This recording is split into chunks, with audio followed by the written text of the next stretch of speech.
제가 상담할 때마다 진짜 도움이 되셨으면 하는 바람에서 좀 진심을 더해서 제 나름대로는 설명을 드림에도 불구하고 그거는 뭐 영업적인 멘트니까 니는 그냥 좀 이야기하면 나는 내가 생각하고 있는 거 있으니까 내 갈 길을 내가 알아서 갈란다 라고 하시는 분들이 있으시죠.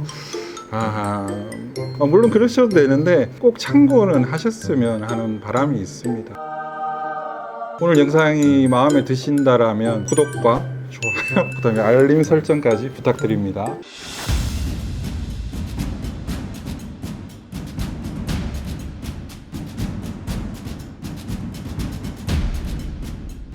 안녕하세요. 로아솜 스티브장입니다. 오늘 행복한 집 짓기를 위해서 건축을 준비 중이신 예비 건축주 분들께 설계에 관한 이야기를 조금 해볼까 합니다. 예전에도 그런 설계 관련되는 영상이 얼핏 있었지만 좀 더 좀 정리가 꼭 필요하실 것 같아서 오늘은 건축 설계에 있어서 어떤 형태로 건축주 분들이 준비하시는 게 시행착오를 최소화할 수 있는 방법인지 그 내용에 대해서 한번 알아볼까 합니다. 설계는 건축주분들이 보다 제일 중요한 게 외관 디자인이지 않습니까? 근데 저는 설계의 전체적인 틀을 놓고 봤을 때 컨셉을 그렇게 많이 잡지 마시라고 말씀드리고 싶습니다. 무슨 이야기냐면 어떤 분들은 보면 건축 설계를 앞두고 있으시고 또 가족분들에게 많이 상의를 하시니까 방은 몇 개 하고 화장실을 몇 개 하고 어떤 공간들이 필요하고에 따른 고민을 하시는데 그런 부분들은 충분히 이해가 되지만 거기에 더 나아가서 이 모는 종이에다가 이게 다 그려오시는 분들이 있으시더라고요. 그게 제일 안 좋은 겁니다, 사실은. 왜냐하면 이 건축사가 됐든 라이센스가 없는 설계 담당자가 됐든 전문으로 단독주택을 설계하는 설계 담당자들은 아무래도 일반인들보다는 좀 크리에이티브한 부분들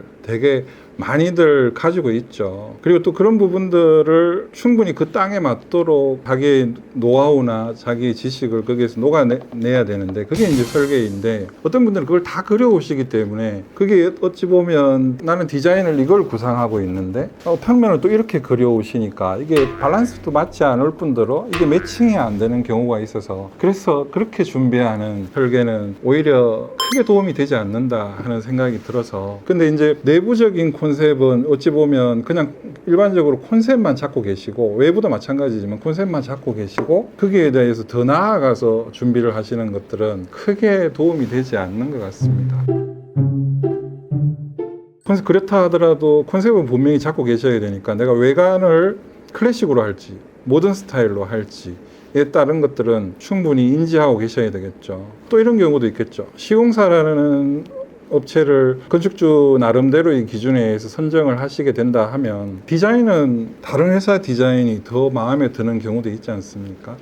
그러면 그런 부분들에 따른 외관을 핸드폰이든 PC에 저장해 놓고 나는 이런 식으로 했으면 좋겠다 하는 정도의 컨셉만 잡아 놓고 건축 설계 담당자와 상의하시면서 설계를 진행해 나가신다라고 하면 일반인들이 생각하지 못하는 그런 부분들을 설계에 많이 가미할 수 있다라는 장점 때문에라도 컨셉 정도만 잡고 설계를 진행하시는 것을 권해드립니다. 그리고 설계하시는 부분들에 있어서 우리 땅에 맞추어서 설계를 하는 것들이 가장 바람직한 형태의 설계이다 보니까요.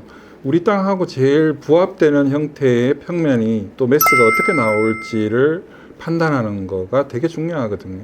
지금 서두에 말씀드린 것처럼 이걸 먼저 건축 쪽에서 미리 판단을 해버리시면 내 땅은 지금 꺾지 않고 대저 스페이스를 최소화해서 앉힐 수 있는 땅임에도 불구하고 이 건물을 꺾거나 하는 형태의 매스를 만들어서 어찌 보면 불필요한 공간이 더 빠지는 형태가 되면 건축비에 있어서도 영향을 받게 되니까 효율적인 설계라고 볼 수 없겠죠. 가령 예를 들면 주분들 중에서도 주부님들이 보면 주방을 전지 배치시키고자 하는 의도를 많이들 이야기하시거든요. 근데 내 땅에서 바닥에 앉힐 수 있는 면적은 22평, 23평 남짓밖에 안 되는데 주방을 앞쪽에 전지 배치시키는 형태의 평면은 생활하고 하시는 부분에 있어서 다소 편리성은 있을 수 있지만 공간을 효율적으로 하는 설계는 아니다라고 해도 과언이 아니기 때문에요.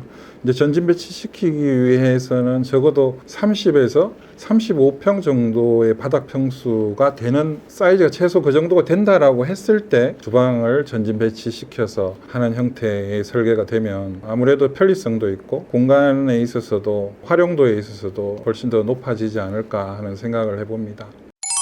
그리고 이제 설계 담당자한테 명확하게 컨셉을 전달하는 부분에 있어서 계단실이 상당히 좀 면적에 있어서 중요한 부분이거든요. 계단실이 보통 차지하는 면적이 3평, 4평 남짓 된다라고 하면 이걸 한쪽 벽에 붙여서 일자형 계단으로 갔을 경우에는 조금 계단실이 더 차지할 수 있지만 거실에서 보여지는 계단실의 디자인은 조금 더 이쁠 수 있기 때문에 그런 부분들도 감안해서 생각하시고 내가 모든 스타일로 함에도 불구하고 포치나 베란다를 좀 널찍하게 이용하고 싶다라고 하시는 분들도 있으시죠.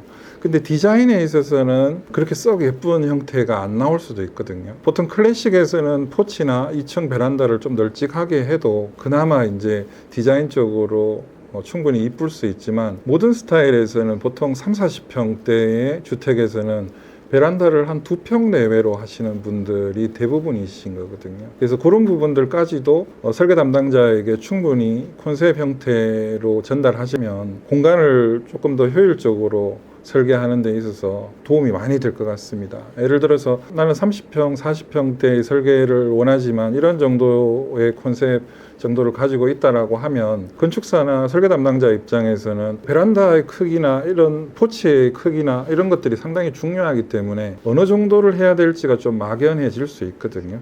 그런 정도는 짚어주는 거, 그게 설계를 조금 효율적으로 하는 방법에 많이 도움이 될 것 같습니다. 너무 깊게 생각지 마시고 내가 디자인을 모던으로 할 건지 클래식으로 할 건지 또 가족 구성원이 몇 사람 있으니까 방은 몇 개 정도 생각하고 있다.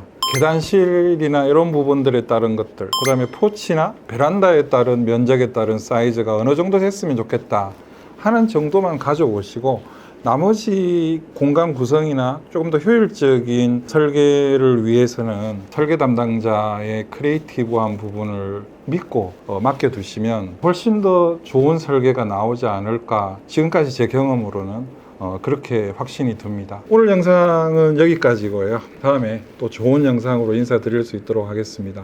감사합니다.